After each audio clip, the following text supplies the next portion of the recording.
maglalakad kami. Titingnan namin yung linya ng tubig sa mua. Kay may tubig mo tagak. Wala ay tubig na mo labas. Na ay tubig mo tulo-tulo rag yun. Muna among kinabuhiron. Kay may kwarta maglakaw-lakaw ra maagtog layo ayo. Sama nang wa man niya. Paman lagi na nila ayuhan ang kuryente nila nga. Sama na. Asa man ang authority to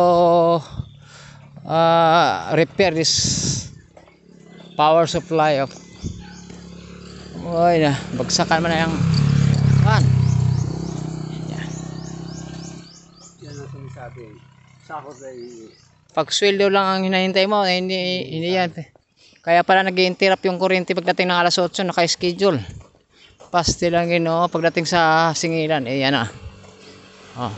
Dapat inaayos yan. Nasaan yung mga authority dito at namamahala ng mga koponan? Ang tinatawag na barangay.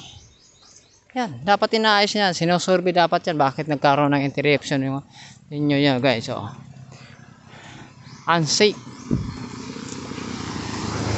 Hindi tama.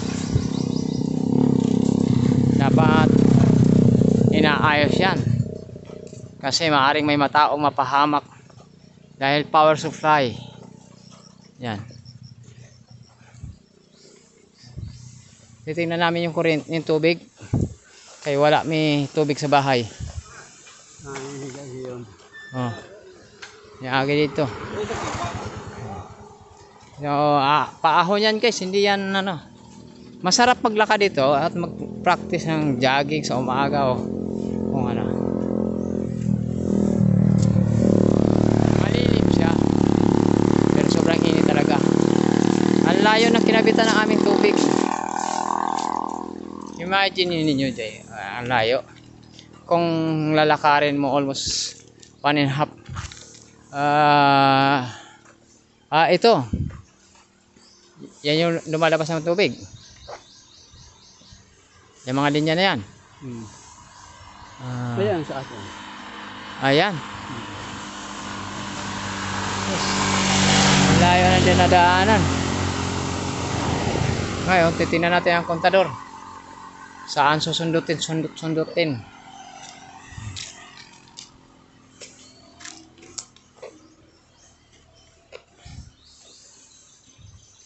Tingnan natin kung saan nararapat natin linisin kay sobra talagang wala talagang tubig.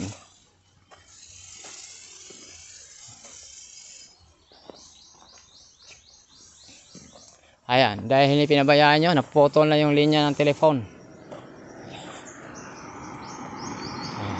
Mayroon pa dito ang ayan, may bao. Ayan. Naglanat-lanat dun sila kay atay. Magkamali ka ng preno anak, gulong gud mo.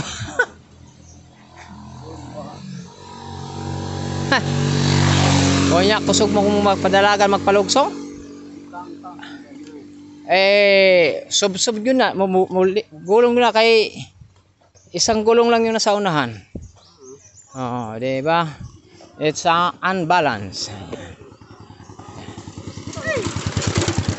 Ayan. Ayaw mo siyagit kay budlay na walay tubig. Uhaw na baya ako.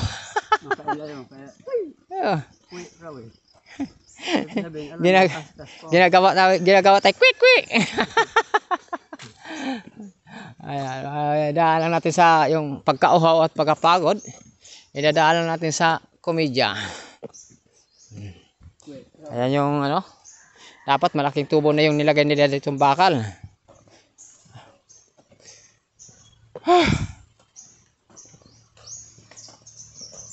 Grabe angat ito guys. Ayan. Pagkapait niya'y ning kapalaran, adunay kasakit. Tingnan nyo guys yung ginawa ng poste. Saka ba? Only in the Philippines. Sila. Ay, Ginoo ko. Ano ba yan? Uy, mga kinaukulan. Yan, inyong ayusin yan. Bakit mga poste natin parang humihiga na? Parang gusto na matulog, magpapahinga. Kasi ang hirap naman. Talaga naman. Nagbabayad ng maayos. Ayan. Lisod pa yung mag-angat-angat. Kaya kay may tubig. Unsa man. Niyo ning ato gamay. Tay. Din ni tubo na, bakal na. Hindi, plastic yan.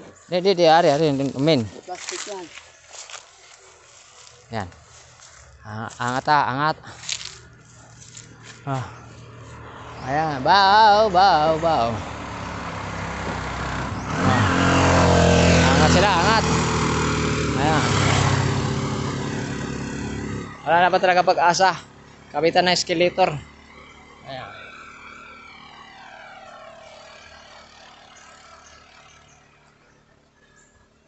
Although guys, naghahanap ako ng puno ng banaba. Ayan. Banaba. Ayan. Kung nasa Dumaguete itong puno na to, naging sakayan na to.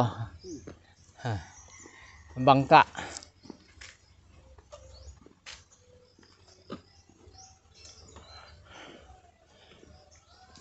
Ito yung layuan mo di paano? Basta-basta yan. Ha? Hindi basta-basta. Matayin lako, anong gastos sa inyo mo? Magkatubig lang. Tapos yung monthly, parang ihi lang din yung pumapatak, yung monthly tumatagaktak. Yan, hanggang dito na lang guys kasi maululubat na tayo. Ayan, maraming salamat. Don't forget like and subscribe sa YouTube channel ni Sadi Katambay. Ayan. Ayun, mayroon ng metro dito. Telemetriko. Ayan. Maraming salamat. Bye bye.